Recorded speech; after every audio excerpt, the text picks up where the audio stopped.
Is the silver price potentially about to retrace? Is there a bit of a crash happening? We are going to talk about that right now on the channel. So what is the silver price doing?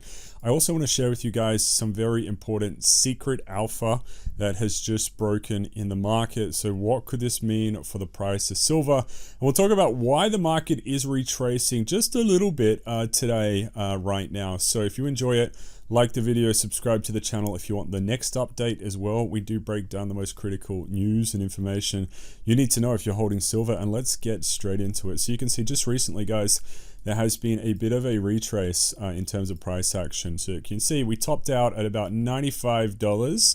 And I'm only talking a very short-term window. So I just want to caveat before I go any further. This is just tiny short-term movements. We're sitting at $91. So honestly, is that a crash? Is that something to panic about? I don't think so, right? So $95 to $91, not a huge thing to panic about there. The reason I say that is because lots of things in the world are still very much unresolved. And in my kind of theory around prices of silver and prices of precious metals is they are connected into, you know, uncertainty and geopolitical events. We'll talk about this secret alpha that is potentially going to hit in the next few days soon. But one of the main reasons this has dropped off is because Trump has come out recently.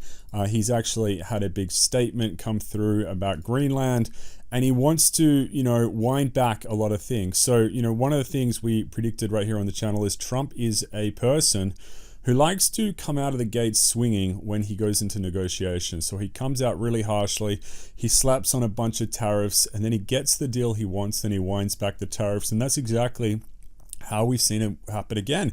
So he almost is becoming a little bit predictable, but not so much. We don't know exactly what country he's you know, looking to take over, but we can have a look right here. This is the initial deals of the Trump Greenland deal. All right, so it's going to involve small pockets of land for the US. So he's not actually going to take over the whole entire country of Greenland. So if we bring up Greenland, where is it? It's here, this huge country. So he might only just get a few pockets of land.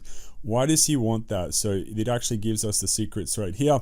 US involved in Greenland's mineral rights. So remember that tweet we spoke about yesterday on the channel. I said to you guys, Greenland is full of rare earths. So that is why there's mineral rights there. He wants the rare earths. And that's important because remember what's happened with China. So China has locked the gates to the kingdom of rare earths over here. They barely let any rare earths out. They're very aggressive in terms of their export controls. They've got export controls on silver now. They've got export controls on rare earths. Trump's saying, you know, we need to secure some rare earths over here in Greenland. Otherwise, you know, we're going to fall under the influence of China, which is not a great thing. Now, duration of the deal has indefinite time frame, designed to block Russian influence in Greenland, and I would say a byproduct of that is also China. US Golden Dome system will be involved, open doors to US-backed infrastructure investment. Trump is looking to secure land, minerals, and defense in one deal. So it's a massive deal. This is classic Trump. Out of the deal. And very, very interesting right here. So most likely, you know, more military bases in Greenland. He wants the mineral rights here, and he wants Russia out of this area. Okay, so Russia not allowed to be here. And the stock market has reacted to this. So Trump has cancelled the new tariffs on the EU as this deal has went through. You can see the stock market going up, and you can see this inverse reaction play out. So you can see the silver price go down, and you can see the stock market picking back up in terms of steam as well. So stock market going up, silver price is going out, and crypto actually rebounding a little bit today as well based off that news, just a bit. Now, what happens next with the price action? So as I've been telling you guys right here on this channel, I think a lot of this Greenland stuff has been a bit of a distraction before the next potential move, which I do think they're going to have another proper shot at taking out Iran. So the US and its allies are gearing up, I would think right now, to come get Iran, and that's probably been one of the big distractions because if you've been paying attention to what I've been saying, there have been warships moving to the Middle East, right? So they're getting up for a second round.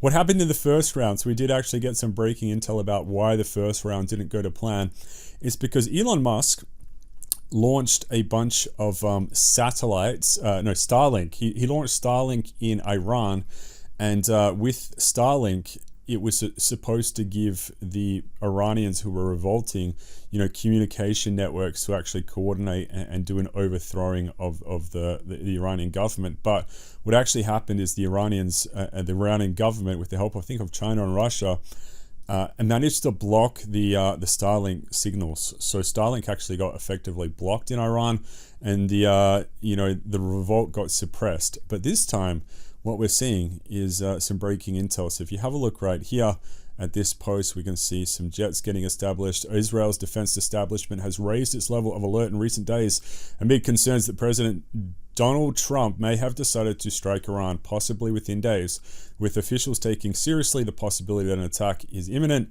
and are preparing both home front and military forces for a range of scenarios. Senior military officials say they recognize that Trump's decision-making is unpredictable and that even if he opts to carry out an attack, he could reverse course at the last moment, adding that cooperation with counterparts in the US is close and they do not rule out a scenario in which Israel would strike targets in Iran in response to missiles fired at Israel. So guys, there's your secret alpha. So storm is brewing in the Middle East. And again, typically speaking, for this type of geopolitical escalations, it's a weird asset. It's not really great to obviously I'm not really a fan of war and conflicts, but when you hold silver and gold, that's where the money goes to typically and historically, right? So the more of this conflict that is brewing, and I think it probably will happen at some stage, it could be the next few days. We'll see how Trump plays it all out. But Iran is probably next on the radar. And again, if you get a lot of geopolitical chaos once again, that's when the silver and gold prices might really start to skyrocket once again. So it's very important to pay attention to this, even though, look, we're getting a bit of a day of red, but I think, if you can't withstand like one day of red, you don't deserve the big gains over the long term. So I'm not trading any of this, guys. I'm not, buying here and trying to sell out or anything like that. I am just stacking, I'm holding. And I still think a lot of the things we spoken about right here on the channel, and this is my own theory. Again, you don't have to believe this. You can go off and make your own decisions in the market, exactly what you want to do with your money. Everything's risky, etc. But this is what I'm thinking long term, right? So geopolitics is still it's a powder keg, right? So this stuff is still, no one's fixing these issues, right? There is no fixing. It's just war. The business of war will continue.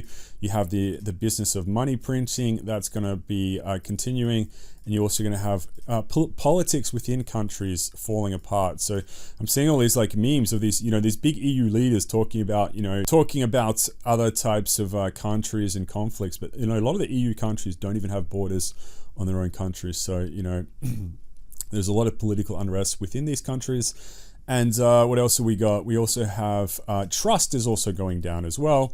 You have trust just plummeting within most countries, I would say. I don't think that situation is getting better. I think it's getting more polarized. And there was one last reason. I just forgot what it was. Maybe we'll pick up on it in another video. But my coffee hasn't hit me well enough today. So I'll think about that one. I'll ponder on that one for another video. But that's a major silver update for today. So guys, not panicked. Part and parcel of the silver market, and I'm staying long-term bullish on silver. Shout out to Young Pistachio who left a comment in the last video, and guys, I will see you in the next one. Economic Zeus signing out.